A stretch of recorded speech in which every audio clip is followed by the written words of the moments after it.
आइए देखिए, सुनिए और समझिए अध्यात्म विज्ञान, नई दृष्टि, नई खोज। आध्यात्म विज्ञानी अहमदाबाद के स्वामी श्री कमलेशानंद जी के साथ। इस कार्यक्रम के प्रायोजक हैं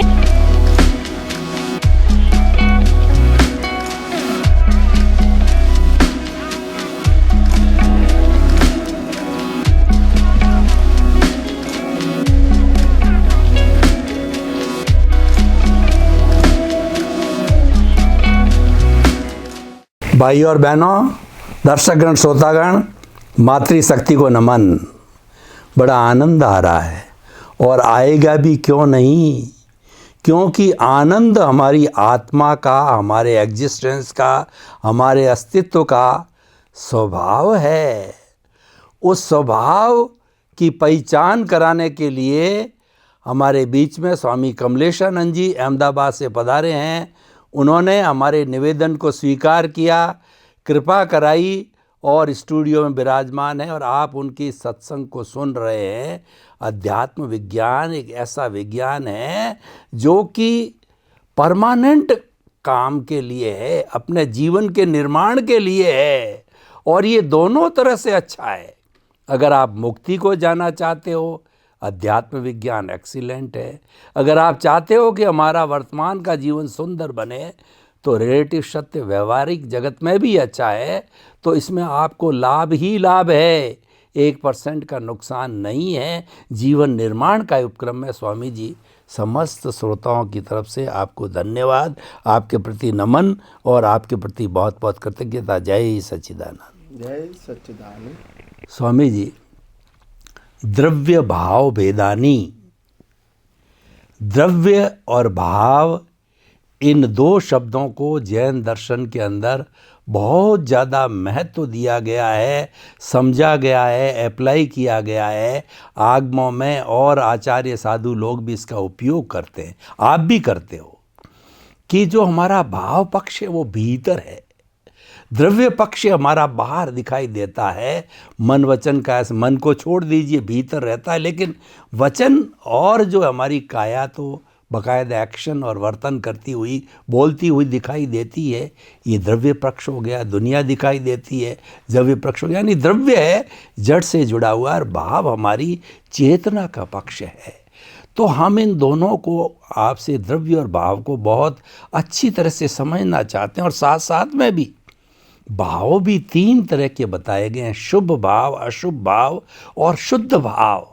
आप कहते हैं कि शुभ और अशुभ जो है ये हमारी मन वचन काया की प्रवृत्ति से जुड़ा हुआ है। अशुभ प्रवृत्ति अशुभ भाव, शुभ प्रवृत्ति शुभ भाव, ये राग द्वेष से जुड़ा हुआ है, रिलेटिव सत्य से जुड़ा हुआ है, ये हमारे पुण्य पाप से जुड़ा हुआ है, ये हमारे व्यवहार जगत से जुड़ा हुआ है, ये कुदरत के अधीन है, कुदरत से जुड़ा हुआ है। और दूसरा, आप जो शुद्ध भाव कहते हो, ये हमारा रियल पुरुषार्थ से, सत्य से और सनातन सत्य से जुड़ा हुआ है। ये हमारा दृष्टि विज्ञान से जुड़ा हुआ है। कृपया इस चीज़ को बहुत अच्छी तरह से खुलासा करके समझाइए हमको। ये शुभ अशुभ और शुद्ध और द्रव्य और भाव पक्ष को समझाइए। प्रश्न के लिए धन्यवाद।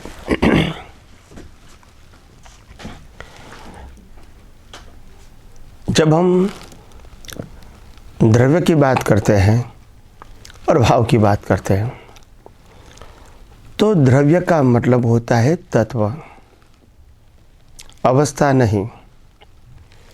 और तत्व इस दुनिया में 6 प्रकार के हैं, जो हमने अगले एपिसोड में भी ले चुके हैं। चेतन, जड़, गतिसहायक, स्थितिसहायक, टाइम एंड स्पेस। ये 6 प्रकार के तत्व को जैन परिभाषा में द्रव्य भी बताया है।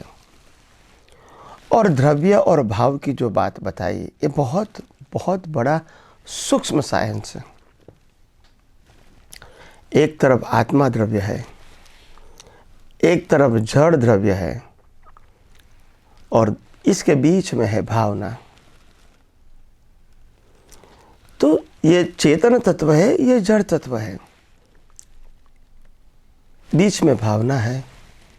तो आखिर क्यों इंसान इस जड़ जड़ की अवस्थाओं में फंस जाता है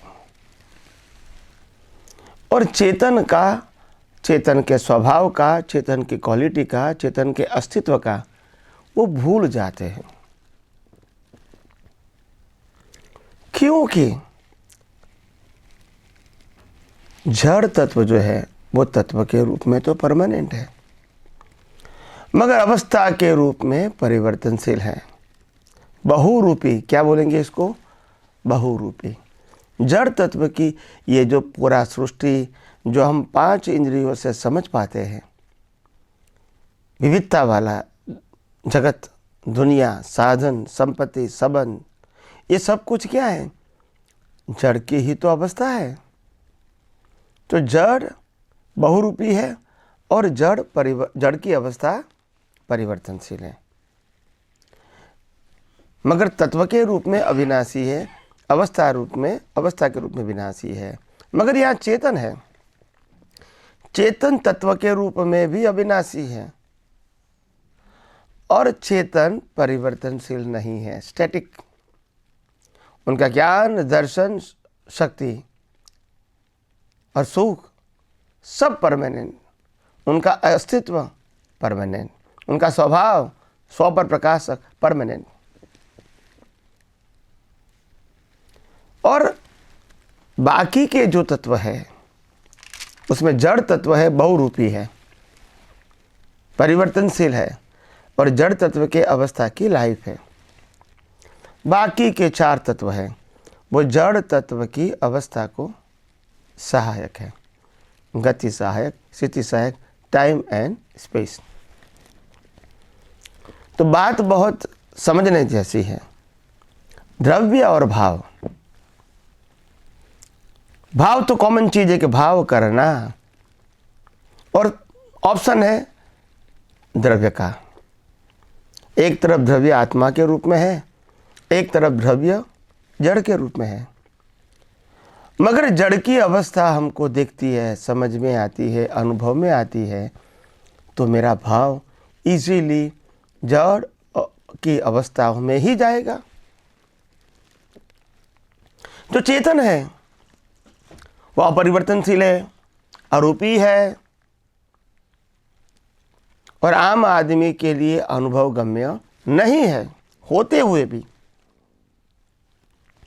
और इसीलिए हमारा एक सामान्य इंसान के रूप में हमारा भाव हमेशा शुभ या अशुभ के रूप में, पाप या पुण्य के रूप में, प्राप्ति या भुगतान के रूप में जड़ के भाव ही रहेंगे, चाहे व्यक्ति के रूप में, चाहे वस्तु के रूप में, चाहे साधन के रूप में, चाहे संबंधों के रूप में।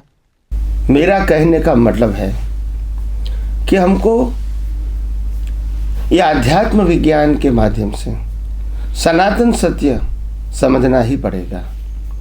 आज तक हमने रिलेटिव सत्य को ही सनातन सत्य माना था और इसीलिए हम और हमारी सोच उससे आगे बढ़ी ही नहीं। मगर हमको मालूम होना चाहिए कि द्रव्य और भाव, अगर भाव आत्मा लक्षी रहे तो मोक्ष है और भाव अवस्था लक्षी रहे जड़ तत्व की तो संसार है। तो जड़ भी द्रव्य है और आत्मा भी द्रव्य है और बीच में है पुरुषार्थ वाला भाव। मगर भाव अवस्था के रूप में करते हैं या चेतन तत्व के लिए करते हैं, वो बहुत इंपॉर्टेंट है। और इसीलिए हम अपने सत्संग में बार बार कहते हैं महात्माओं को कि आपको प्रकृति सुधारना नहीं है, बदलना नहीं है, प्रकृति के लिए अच्छे बुरे भाव भी नहीं करने हैं। मगर आपको कौन सा भाव करना है? अगर मोक्ष में जाना है तो आपको यही भाव करना है, हे अंतर्यामी परमात्मा, मेरे को मोक्ष मार्ग के लिए लायक और सहायक संजोगों प्राप्त हो, प्राप्त हो, प्राप्त हो। यही भाव करना है। मोक्ष मार्ग के लिए लायक और सहायक, संसार के लिए लायक और सहायक नहीं। ये लाइन ऑफ डिमार्केशन हो गई। भाव तो करना है मगर इस प्रकार का नहीं। और यहाँ चेतन द्रव्य है या जड़ द्रव्य है, उनकी अवस्था है। तो कहीं सारी बातें जो शास्त्रों में लिखी गई है वो हम गहराइयों से नहीं समझते हैं और सिर्फ स्थूल भाषा में या रिलेटिव सत्य के एंगल से ही समझते हैं तो हमको विज्ञान या सनातन सत्य मालूम नहीं होता है। और इसीलिए जब रिलेटिव सत्य की बात आएगी तो बहुत सारे व्यू पॉइंट रहेंगे, जब सनातन सत्य की बात आएगी तो व्यू पॉइंट रहेंगे ही नहीं, क्योंकि वो तो सिद्धांत है। तो आइए हम सब यही विज्ञान को और गौर दृष्टि से, विशालता से आगे आगे समझने की कोशिश करें। स्वामी जी, आपका बहुत बहुत धन्यवाद। आपने द्रव्य और भाव को बड़े सुंदर तरीके से बताया कि द्रव्य तो तत्व है, जड़ तत्व और चेतन तत्व दोनों ही द्रव्य है। 5 आपने जड़ तत्व बताए, 6ठा जो द्रव्य तत्व यही कुदरत है। और ये कुदरत चलती है कुदरत के कानून पे, पूरा सिस्टम आपने बताया। और ये भाव करने हैं कि हे परमात्मा, मेरे भीतर विराजमान शुद्ध आत्मा भगवान, मुझे ऐसी शक्ति दो, जागृति दो कि मैं हर वक्त, मुझे ऐसे कर्म दो जो मोक्ष की, और मुझे मोक्ष जाना उसकी तीव्र इच्छा पैदा करो, तीव्र भाव पैदा करो। वो शुद्ध भाव है और वो हमको मुक्ति की ओर ले जाएगा। बहुत बहुत धन्यवाद स्वामी जी आपका। स्वामी जी, थोड़ा एक रिलेटिव सत्य की बात करते हैं, क्योंकि जीवन ज़्यादा रिलेटिव सत्य में जाता है। हमारा लक्ष्य तो है रियल सत्य, सत्य है, मोक्ष है, लेकिन जीते हैं हम रिलेटिव सत्य में। हम मन वचन काया के आधार पर जीते हैं। तो इसीलिए एक प्रश्न पैदा होता है जो इम्पोर्टेंट प्रश्न है कि जो लक्ष्मी के अंतराय क्यों लगते हैं। यानी व्यक्ति बहुत मेहनत करता, 24 आवर्स मेहनत करता। मान लीजिए मजदूर है, 8 घंटे कड़ी मेहनत करके खड्डे खोदता, मिलता 200-500 रुपये हैं। और एक जो बैठा हुआ जो है व्यक्ति, धनाढ्य व्यक्ति है, सिर्फ बैठा रहता है, फ़ोन पे बात करता, करोड़ों अरबों रुपए कमा लेता है। वो बेचारे के लगता रहता, और उसके हमेशा कमी रहती है पैसे की, कभी भी फजल यानी सफिशिएंसी नहीं रहती है। उसको लक्ष्मी का अंतराय जीवन भर लगा रहता है, जीवन भर प्रयास करता है, कई तरह के काम करता है, उद्योग करता है, दिमाग चलता है।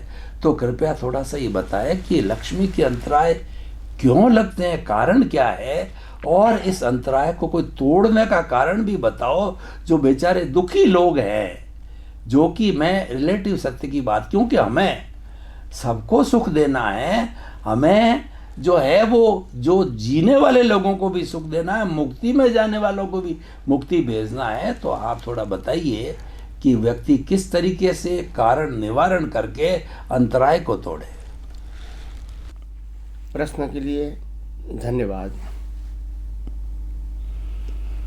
कितना सरल सिंपल प्रश्न है। लक्ष्मी का अंतराय क्यों आता है? जितनी भी लक्ष्मी चाहिए वो क्यों नहीं मिलती है? देखो, ये कितना बड़ा रहस्य है और ये मिस्ट्री है कि बात सही है कि बिना लक्ष्मी तो व्यवहार चलेगा नहीं, और लक्ष्मी सुख देने का साधन है भी नहीं। वो संसार चलाने का साधन है, वो व्यवहार चलाने का साधन है, मगर सुख देने का साधन नहीं है। और लक्ष्मी की कमी तो हर व्यक्तियों को रहती है। ऐसा नहीं कि कोई व्यक्ति ऐसा कहता है अपने जीवन में, मुकेश अंबानी भी, कि मेरे को बहुत लक्ष्मी हो गई, अभी आगे कमाना नहीं है। वो भी नहीं कहेगा, भिखारी भी नहीं कहेगा, और भारत देश का सर्वोच्च सुखी व्यक्ति वो भी नहीं कहेगा, और दुनिया का सर्वोच्च सुखी व्यक्ति वो भी नहीं कहेगा। अब देखो तो कितना बड़ा पजल है संसार में। जब आप रिलेटिव सत्य में जाते हैं तो कितना बड़ा पजल है, और जिसका सॉल्यूशन किसी के पास नहीं है। मैंने टॉप टू बॉटम बता दिया। सबसे पहली बात, लक्ष्मी में सुख देने का स्वभाव नहीं है। लक्ष्मी व्यवहार चलाने का साधन मात्र है। नंबर 3, लक्ष्मी, कोई भी व्यक्ति के पास कोई लिमिट नहीं है कि मैं इतना हो जाऊंगा मेरे पास तो मैं सुखी हो जाऊंगा, बाद में प्रयास नहीं करूंगा। कोई व्यक्ति के पास लिमिट नहीं है, और हर व्यक्ति हर समय एबिलिटी के मुताबिक लक्ष्मी प्राप्त करने का प्रयास करता ही रहता है, प्रत्यक्ष या परोक्ष के रूप में। कोई कमाई करता है, कोई नौकरी करता है, कोई प्रोफेशन से करता है, कोई इंटरेस्ट से पैसा कमाता है, कोई किसी को उधार दे के उनमें से ब्याज लेके अपना काम चलाता है, गवर्नमेंट का हो, पोस्ट डिपार्टमेंट का हो या प्राइवेट को देकर। यानी हर व्यक्ति they try to earn the money in a different way. ये प्रयास चालू है उनका। इसलिए हम ये कहेंगे कि लक्ष्मी जरूरी नहीं है, ऐसी तो बात नहीं है। व्यवहार चलाने के लिए लक्ष्मी तो 100% जरूरी है। मगर ये जो लक्ष्मी आती है हमारे पास, वो कैसे आती है वो मैं बताऊं आपको। लक्ष्मी पुण्य से मिलती है, और जितनी लक्ष्मी ज़्यादा मेहनत से मिलती है वो आपकी पुण्य लो क्वालिटी की है। तो लक्ष्मी तो हर एक को मिलती है, नहीं तो उसका जीवन चलेगा ही नहीं, व्यवहार ही नहीं चलेगा। भिखारी के पास भी भीख के पैसे तो आते हैं ना जीवन जीने के लिए। कोई खाना देता है, कोई कपड़ा देता है, कोई थोड़ा पैसा देता है, उनमें व्यवहार चलता है उनका। तो ये भी तो इनकम ऑफ सोर्सेस है ना उनके, साधन के रूप में या लक्ष्मी के रूप में। हर व्यक्ति को कम या ज़्यादा पैसा अपने जीवन में मिलता ही रहता है अपनी अपेक्षा के मुताबिक। मगर सिंपल बात ध्यान में रखो, प्रिंसिपल। लक्ष्मी आती है, उनकी कैटेगरी 3 है। जो लोग मेहनत करके मजूरी करते हैं उनको सिर्फ मजूरी मिलती है, मेहनत की मजूरी मिलती है, लेबर कॉस्ट। जो पढ़े लिखे बुद्धिशाली हैं इनको लेबर नहीं, मन की मजूरी का सैलरी मिलता है। यहाँ शारीरिक लेबर को मजूरी बोलते हैं और मानसिक लेबर का रिजल्ट बोलेंगे सैलरी, या मजूरी बोलेंगे या सैलरी बोलेंगे। मगर दोनों का सोर्स तो इनकम ऑफ ही है, टाइटल कोई भी बोल दो। और जो मालिक होता है वो मजदूर भी नहीं है, हो सकता है बुद्धिशाली भी कम होगा, फिर भी इनको प्रॉफिट मिलता है। तो मेहनत से मजदूरी मिलती है, बुद्धि से प्रॉफिट मिलता है, बुद्धि से सैलरी मिलता है, और पुण्य से प्रॉफिट मिलता है। ये बात आपको समझनी पड़ेगी। एक व्यक्ति एक फोन करके लाखों करोड़ों रुपया कमा सकते हैं, खो भी सकते हैं, और दूसरे व्यक्ति 8 घंटा मेहनत करके 500 रुपया कमाते हैं, 300 रुपया कमाते हैं, मेहनत मजदूरी करके। और एक कर्मचारी बुद्धिशाली 8 घंटा काम करके सैलरी पाता है। तो ये सभी बातों का रहस्य क्या है? लक्ष्मी का रहस्य मैं बताता हूं। लक्ष्मी बांटने से बढ़ती है, यूज करने से उसकी वैल्यू रहती है, और स्टोर करने से उसकी वैल्यू कम हो जाती है। आप कहोगे ये मेरा शरीर है, मेरे को 100 साल जीना है, मगर 5 साल बिल्कुल सोते रहूंगा तो फिर क्या होगा? बताइए मेरे को, ये कोई बेनिफिट होगा? मगर यूज करते रहोगे,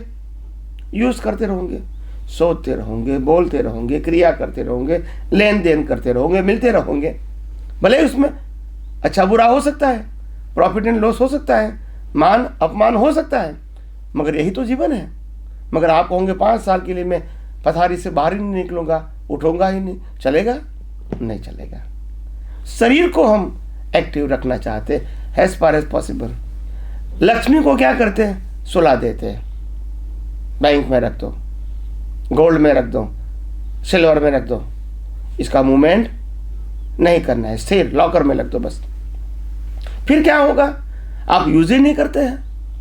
ये लक्ष्मी व्यवहार चलाने का साधन है, स्टॉक करने का साधन नहीं है। और आज पश्चिम के अंदर लोग सुखी क्यों है?